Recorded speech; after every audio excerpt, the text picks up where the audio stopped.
Okay, let me start by saying this is not a political post. This is a post about how we as Americans overspend, and specifically on groceries. So obviously there's a lot of talk about food stamps and what that's going to look like for the country. And I do know that there are a lot of people that does affect, and I'm thinking about those people. I have a lot of my own thoughts.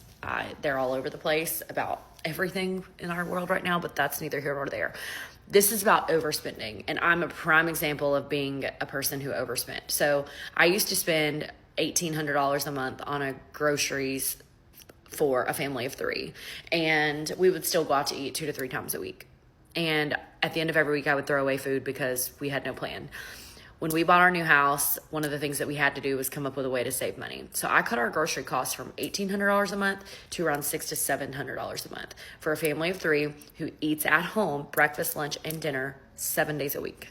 We don't go out to eat anymore unless we're going out for a very special occasion. And if we do, I alter our week for that. But the way that I've been able to do that is by having a plan. So if you're someone who has very little money to spend on groceries, if you want to maximize it, you have to prepare before you do your grocery shopping. First things first, if you can do delivery or pickup is free. If you can do pickup, do that, because when you go into the store, it triggers something in your frontal lobe that makes you want to buy things that you do not need. That's the whole point of grocery stores and why they exist, is so that people will overspend. Don't do it. Don't go into the store. You're going to do all your shopping on your phone. Okay? That's the first thing. Knowing that, you got to have a plan. You have to sit down and write down a menu for the week. And I'm talking breakfast, lunch, and dinner. You have to be very detailed. And yes, it is work, but if you want to cut costs and save money, you have to put in the work. Preparation is the key to success, period. So you write out your menu, breakfast, lunch, dinner, then boom, you write out your grocery list from there, which I don't write it out anymore, my grocery list, because I just do it on the app. But after you have your list, you're going to go through and put everything on your list, and you're only going to buy what you need for your menu items, period. No more, no less. That is it. No splurging. If you do have something that you want to make as a sweet treat, you need to budget that in as one of your meals, period. That's how you do it. And then what you do is you place your order, you go and you pick it up, you come home and you prepare it.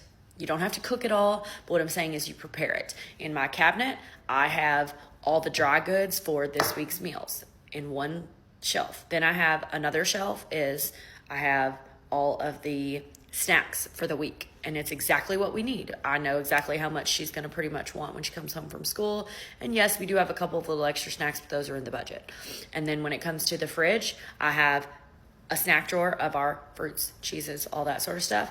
And then I also have all of our meats for the week, our veggies for the week. And it's all set out in the drawers per day, and I just grab it and I'm ready to go. The only way that I'm able to do that is because I put the work in. And yes, it takes me like an hour on Saturdays to figure it all out, and then it takes me an hour on Sundays to prepare and make sure that we're ready for the week. But the work is worth the savings. And so if you are in a pickle and you are looking to save money or whatever, I can tell you that preparation is the key to success. I've shared some videos on this, on how I do snacks and all those sorts of things. You can go back and look at my older videos, and maybe I'll come back to doing those again because they did get a lot of positive feedback. But Preparation is the key to success. You do not have to overspend at the grocery store. I promise you, you can save money and you can survive whatever it is that you're going through. You just have to prepare and put in a little extra work. What she's saying right now, I think like she has a very, very valid point. Like if you want to actually trying to reduce your overspending, you need to actually really sit down and look at your finance. Look at like go through your bank account and look at how much money are you actually really spending every month just on groceries alone. Because so many people would say, oh, I don't know how I'm spending this much, or I cannot afford to like save, or I cannot afford to invest, or I cannot afford to do anything else. But when you sit down and really look at your finance every month, you will find like, oh, I have like a Netflix subscription, or I have an Amazon Prime subscription, or I have this, I have that I don't really need, but you still have it, and you don't even know that you have those expenses, and you can cut them off. Absolutely, you can absolutely cut them off, but some people don't even know the expenses. They don't know. So what she's saying is absolutely valid. You sit down, you look at your bank account information for the last month, and then based on that, you will definitely see what you can cut off, and then you cut off those expenses, and then you will establish a plan like a week by week or every 2 other weeks, so that you're gonna do all your purchases, like your grocery shoppings, or maybe your clothes here and there. But like even clothes, like you already got clothes. It's not like, oh, every week you're gonna buy clothes. For who? You already got some clothes. But like some people just like, oh, I see something in the store, so why not get this for my daughter or for my son? But like at the same times, those are overspending. There's a reason that we call it overspending. Like you already got clothes, and that's why some people at some point of time, they usually have to like turn those clothes back to the store, or they even gonna like trash it, or like I don't know, like give it away. You see what I'm saying? So many people, look at how many people give their clothes away every week, every month, every year. Look at it. You will see like people overspend. People spend more than they should have. They absolutely do. And if you want to change that, you have to look at your finance in very, very deep detail. That's exactly what you need to do. And people sleep on, for example, Aldi, the store Aldi. People sleep on it. People usually like, oh, I'm gonna go to Walmart, Food Lion here and there, but like all they got really, really cheap stuff. Don't sleep on it though. This is my point of view, and this is what I think basically. You guys want to see another example of a man bringing concerns and stress to his woman and her just completely making fun of him for it? Here it is. Say it one more time, babe. What happened? I said I was at Walmart. No, I was at the gym, and I keep looking at my phone, and it's Amazon 152, Amazon 145, Amazon 25.99, Amazon 163.54. Damn, I'm surprised my card still works. Motherfucker smoking. You recording me? Is there any other concerns that you have? No, I just damn. You let me take a picture of your credit card. What were you expecting? 146, 163. It still works. Oh, it works. Here we go. And there's more coming. Here we go. Can you please remove your jacket from my studio door? Thank you. I don't think those are all the transactions, but I'm fucking going to debt. We're gonna be living in our fucking door. But I That entire interaction is pretty messed up because here is a man bringing concerns and stress over finances because she is overspending on Amazon. And her response is to diminish those concerns and then to make fun of him and make a video, then posting it on TikTok. Are you kidding me? Because that will definitely make that man feel alone in this relationship. He is not going to feel like it's a partnership. He's going to feel like this is a problem that he just has to figure out and that she is not willing to change her behavior or even talk about it in a serious way. Therefore, she is not admitting any fault, therefore not taking any accountability, therefore not planning on making any changes. And I bet you anything based on how this man reacted and how calm he was that this is not the first time. He has probably dealt with this time and time again, and he has just resolved to deal with it on his own. And that is what's pretty messed up. Like if you ask me, so many people get into a relationship hoping that they will make more money together and save way more, which is actually true. Like if you work and then your wife is working, you will both make so much money. But like nowadays, the primarily reason for divorce being so high is that one of the partner is spending way much, or it's just like finance situation. Like maybe your wife is not working, or she lost a job, or maybe the husband doesn't make enough money and he lost his job or whatever. So it's just based on finance. Finance is the primary reason, and in my opinion, that divorce is also really high. Is one of the reasons, not like the only and absolute reason. This is one of the only. This is one of the reason that divorce being so high. You see what I'm saying? And look at this situation. The husband doesn't make like bank, like he's not like rich, and he come up with one of the situation that he had, like his wife is spending too much, and the wife is just making fun of him and take a video and post it on TikTok. This is actually not gonna end good, but I don't want to see it. I don't want to see people getting divorced or like breaking up. I don't want to see it, but this is where things will end if this doesn't get fixed. You see what I'm saying? Like you need to be compassionate. You need to take account what your partner is thinking. Maybe he's right, maybe he's wrong, but you need to actually sit down, talk, pay attention, and dialogue. Dialogue is a secret, in my opinion.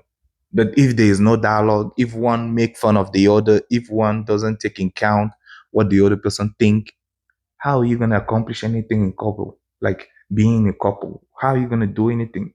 The husband now maybe gonna think, oh, I'm alone in this situation. I'm alone in this relationship. I'm alone, like even at home in my mind. I can't talk about anything with my wife and everything. Like this is horrible, bro. This is horrible. Being a couple and still feel alone. This is I don't know, man. I really don't know. But in my opinion, I think dialogue is a secret. You need to dialogue. If there is no dialogue, I don't know where you're gonna land in the future, being in a relationship. I really don't know. I really don't know. So let me know what you think down below, guys. Okay, let's keep rolling. If you kids can't live comfortably on $20 an hour, you have to be overspending. We got to break this down very quickly to give people perspective into the Gen Z's lives. If you make $20 an hour, that is $40,000 a year. After taxes, that is $2,750. The average one-bedroom apartment and utility is going to run you $2,000. You cannot do that making $20 an hour, so you're going to have to rent with a roommate for about $1,200, and that's being conservative. $500 a month for groceries, which is less than $150 a week. $300 for a student loan payment, which is below average. $300 for a car payment, which is below average. $150 for car insurance, $150 for gas, $100 for personal care, $50 for a cell phone is $2,750. That is paycheck to paycheck, leaving you with nothing. Nothing for savings, investments, the big one, health insurance, because I'm assuming they're under 26 years old, and zero fun. Now, if they were to make $30 an hour, that's $60,000 a year. That's $3,900 after taxes. Maybe they decide to get their own place for $2,000 and everything else stays the same. They're left with $350 a month, which is essentially still paycheck to paycheck. This is the cost of living in America. This is really, really nuts, bro. Like you can make a $20 an hour, you cannot really rent and live alone. Like that's a fact. And I guess everybody knows it. You absolutely need more money. And at $30 an hour, then you can maybe have a roommate being able to save more money. But at the same times, bro, what I would say is that look at what you can control. If you have a job, don't rely only on that job. Maybe get another job too. Maybe do some Uber in the weekend, because you cannot just have that primarily income and then just stay like that. No, during the weekend you can do some Uber and then get a little bit of money so that you're gonna save, because whatever you're gonna save on groceries or or any other utility bills, or you cut off maybe all utility bill that you can cut off, and then you stay with the most essential. You see what I'm saying? But even if you can do that and save on a $25 per hour, and you can save like, let's say, $500 every month, that's big. That's huge. In my opinion, that's huge. And then you dump all that your toward your college payment, so that you get rid of all your debt. This is my opinion. This is the way to go. Like, don't only rely on only one job. If you rely on only one job, you're really going to be paycheck to paycheck and have your, I guess, weekend free. This is, if that's what you want, yeah, you can have it for sure. But in my opinion, you really need more than one jobs. Really need more than one if you want to actually break free and like have a lot of like being debt free. If that's what you want, you need more than one job. That's my opinion, y'all.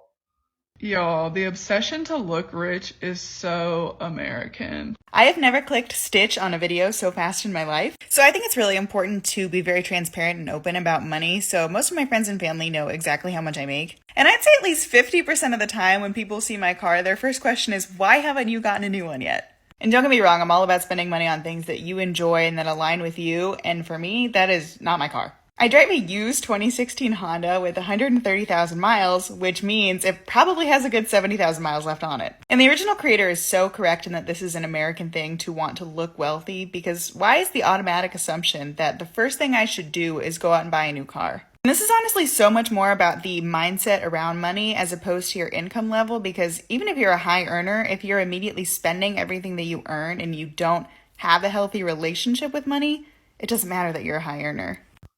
And also, like, just so you know, there are people in America who goes in debt just to look rich. Just to look rich, they go in debt. You see what I'm saying? Like, we already go in debt for like college, you know what I'm saying? But just to go in debt to like have the fancy car, the fancy clothes, the fancy house or whatever. But bro, at some point it's crazy. Like, you got to cut off. Even if you make that much money and you spend a lot of money, it doesn't matter whether you make $100,000 or you make the average, which is like what, $50,000 or like between 45 to $50,000. It doesn't matter. Absolutely doesn't matter. Like, you have to cut off. You have to save more money and trying to invest, trying to save, trying to pay down your debt and whatever. You see what I'm saying? Because it doesn't matter. I just want to spend money. I just really want to spend so much money on beautiful, wonderful, magical things. Like high-heeled boots and crocodile bags. Not real, of course, but... If you guys want to actually figure out why so many people are in debt that much, like whenever you find out, oh, your friend or like someone that you know has like $30,000 or $50,000 in credit card debt, bro, that's nuts, by the way. And whenever you look at it, it will be emotional spending. Always and always will be. This emotional spending. Like, you go to a store, you see like new shoes or whatever, and you see like maybe a new clothes, or why not get it? Why not? You see what I'm saying? This is how it is, and this is how it always will be. And people don't understand the very difference between the needs and the wants. What you need is what you absolutely should have in order to survive. But what you want is that you can survive without it, but you would like to have it. This is the difference. You can't survive without it. And in this moment that you need to pay down your debt, because one of the two things that hold people back is rent, whether rent is too high, and it's also debt, like whatever you have to pay down every single month. You see what I'm saying? Those two things. And as soon as you pay it off, the one of the two things that like will hold you back, which is the debt and the interest on top of it, bro, which is so crazy. Whenever you pay down those the debt, then you can go about the rent very, very much. You can upgrade your rent if you ever need to, like if you upgrade your salary, but I would not recommend it. But you can go about doing that. You see what I'm saying? So I thought that as soon as I was in my 20s and had disposable income, that I would be buying myself all designer things that I wanted when I was younger. Like, oh, I can't wait until I'm 25 and 26 and I could buy myself a Chanel bag and clothes, etc. No, that didn't happen. What actually happened is this month I bought myself a carpet cleaner, a rice cooker, and an air purifier. And I named the air purifier Walter. And I check the app like twice a day to see how he's doing. These are the things I will no longer be spending money on. I recently made a new goal for myself that I want to get better with my money. Not that I would say I have like a big issue with spending. I don't have any debt either. It's more so that I just feel for as much as I work, I should see my finances and my savings in a better place. Number one, getting my nails done professionally. In brackets, when there's no special occasion. I don't like my natural nails. I'll be straight up honest with you. Like, they're little babies. I was the type of person that consistently got my nails done every 2-3 weeks. I had that appointment. I went for my refill. I looked forward to it and I got it done. And that was all fine and dandy back when it cost like $40-50 for a refill or a full set. And now that's just not the case. The last time I went to the nail salon, I think I spent after tip like $100. And I left feeling like, oh my God, that's half of my insurance for my car being spent on my nails. So actually, for the price of 2 nail appointments, I bought all the equipment to do my nails from home. I got the lamp, I got a couple of my go-to gel polish shades, and I've just decided that I'm going to start doing my gel polish at home. Number 2, cheap clothes. This is something that I've actually been serious about for a couple years now. Like, I just hate, number 1, first and foremost, how cheap clothes look so much more unflattering on you compared to better quality clothing with better materials. The amount of money I've already saved just by looking at material composition before buying a piece of clothing has been game changer. Like, I don't care if you think you're getting a good deal because this is a $20 sweater compared to, I don't know, one that's $70, $80, even $100. Guess what? After a few washes, it's gonna look horrible. Next season, you're not even gonna be able to wear it, and you're gonna have to buy like 3, 4, 5, 6 more of those $20 sweaters. And guess what? If you would have just got the $100 one that's made of 100% cotton or 100% cashmere, wool, whatever, you wouldn't have had to buy that so many times. And you're actually saving more money in the long run. Next is food delivery services of any kind. This is actually really tough for me, especially when I'm in the office, because it's just so much easier to do Uber Eats or skip the dishes or whatever. But my mentality now is, if I want that food bad enough, I'm going to have to get into my car or get on the heel toe express and walk to the store, walk to the restaurant and get it. And if I'm too lazy to do that, then I'm not spending money on it. And also, the food is never even good quality, especially if it's something that's supposed to be served hot. By the time it gets to you, it doesn't even taste that good, yet you spent like double the amount. This one is probably the hardest one for me, and it's related to like skincare, makeup, hair products. I am not allowing myself to buy a new hair product unless the one that I'm using currently is completely finished. Like, I can't squeeze anything else out of that bottle. I recently did a clean out of my bathroom and I got rid of all of the products that I don't use. And I was astounded at how many almost full bottles of products I was throwing out. And I had to throw them out because by that point I've had them for years and they're like most definitely expired. And I have sensitive skin. I shouldn't be putting that on my body. And I just realized like that actually costs money. Like, it was probably from Sephora, probably cost so much. I tried it a few times, didn't like it enough, and just didn't reach for it. So now I'm just going to stick to what I know works for me. And if I want to try something new, I'm going to get a sample of it, maybe a few samples to try it multiple times. And if I like it enough, I have to wait until my current product is done. And then when I'm replacing it, I'll try that one that I wanted. Those are all of the things I can think of right now, but I'm sure more will come up. So let me know if you want a part 2. Things are changing, yo. Things are very, very much changing. Like, whenever you look at like people when they were in the teenage years and they wanted like a Chanel bag or like this bag, that bag, these shoes, that shoes, and the mom was saying, yo, I cannot afford it. I'm not going to pay for that.